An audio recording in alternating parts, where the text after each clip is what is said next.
Well, I'm actually completely technologically inept. Much like Jonas was saying, a bit of a technophobe when it comes to PowerPoint. I have made many, many mistakes when it comes to PowerPoint. In fact, after I've listened to the last speakers, I found that I've made multiple mistakes on my Facebook page and my Twitter feed and my SEO and the whole thing, but hopefully one of these days we'll be able to change it. What I'm going to go through is kind of what the strategy that he's evolved at Liquor Plus in using social media. One of the things that I just learned is to evaluate who we're going to approach and how I kind of target your audience, have realistic expectations, all that kind of stuff. Well, I can tell you, when I started on Twitter, I had none of those.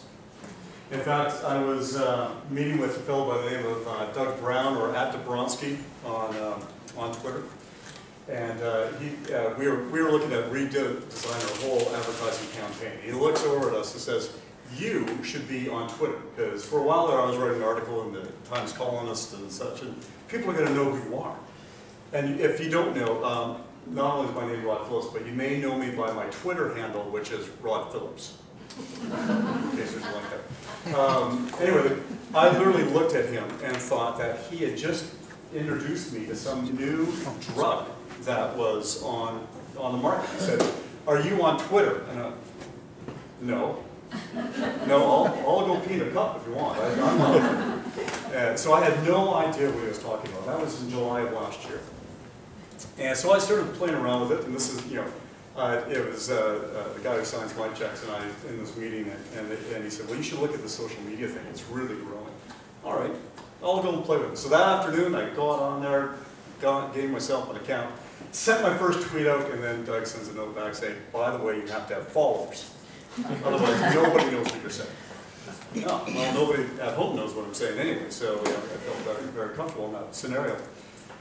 So after a while, I started getting some followers and that kind of stuff, and I was really engaged. I mean, it can be a bit of a black hole when you're first getting started, because it was like nothing else I had experienced. If you ever wanted to be a fly on the wall, that is your opportunity. Twitter is your opportunity. So you can watch 1,000,001 conversations. You get into something like Hootsuite or TweetDeck, and you're watching all sorts of things going on by taglines and all that kind of thing. It is fascinating. So as I'm watching all this going on, I'm thinking, okay, I'm going to see what this does. So I started having a conversation with a guy about pricing of craft beer in BC. Anybody really interested in that? Okay. Well, it's a very, very engaging topic, and all two people were tweeting me at this time. Anyway, I was having this conversation with this guy going back and forth, and at the end of the conversation, I went, "I'm going to try this out as a marketing tool. I'm going to send out an offer. I'm going to do a tweet deal." And I thought, okay, I'm going to watch this happen. So I sent out this tweet, and I thought I'd sent out $1 off. So I'd asked the guy, "What's your favorite craft beer?" And he said, "Race Rocks Amber." Oh, okay, $1 off $1 off a 6-pack of Race Rocks Amber for the first 50 people to respond to this. And then all of a sudden, I am watching all these responses. And went, these social media nerds are nuts for $1 off. What is going on? This is crazy. So one of the guys sent me a note back. So how does this work? For this $1 6-pack. Oh no, not $1 $6 off 6-pack. So I went back onto my tweet, and I found that I omitted one very vital piece of information called "off." So I had just sent a tweet out that as I did a tweet search to see how far it went through 2,000 people that I was offering $1 off a 6-pack. So of course, like many times I've done this in my office, my head went in my hands, went, "Oh, you colossal fool." So I sat there for a few moments and I went, "God, what am I going to do?" So I went back on and I said, "I'm going to honor the price." And so I honored it for everybody who took advantage of the deal. That second tweet proved the value to social media to me. Aside from all the technical aspects, it proved the value, because that tweet got sent around to 7,000 different people. So within a couple of days, I sat down with all three of us geniuses of Liquor Plus. Have anybody been to Liquor Plus? Yeah, we sell a product called liquor. For those of you that aren't aware, Plus a bunch of other stuff. Yeah, like tweets. Don't forget the plus. Cheetos. Yeah, Cheetos. We Across the street from the office. There you go. You know, there's two reasons why I'm still in the liquor business, and why most of the liquor business has never even considered getting into social media. One, when the economy's good, people drink more.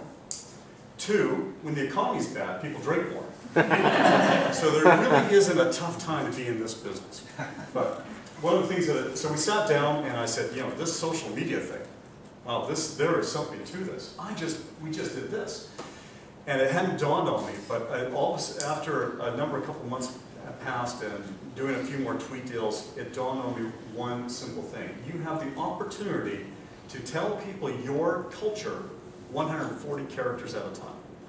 Now, if everybody who has got a company or a personal brand or whatever it is, you can stand up here for 3 hours and say, here's who I am, and do this huge presentation, and how much are people actually going to remember? But I guarantee you, if you have simple messages, one after another, people will remember. They may not agree with it. They may tell you you're wrong, which I get often. But the fact is, you're telling your story, and every company that is out there is a person. It is a personality. So just sit there and think about it for a few minutes, and if you were to break down your culture and your story into 120 characters, or do 100 tweets, how would you tell that story? And that's all this is. It is no different. Yes, you have to engage. Why? Because it's no different than talking to your customers. That is what our strategy is. Moving forward, we moved on to Facebook. We now have close to 1,000 people on Facebook. For the life of me, I don't know if they want to watch me on video, because really, I've got a huge nose, especially when I stick it into the glass. I've got a huge nose. But moving forward, for a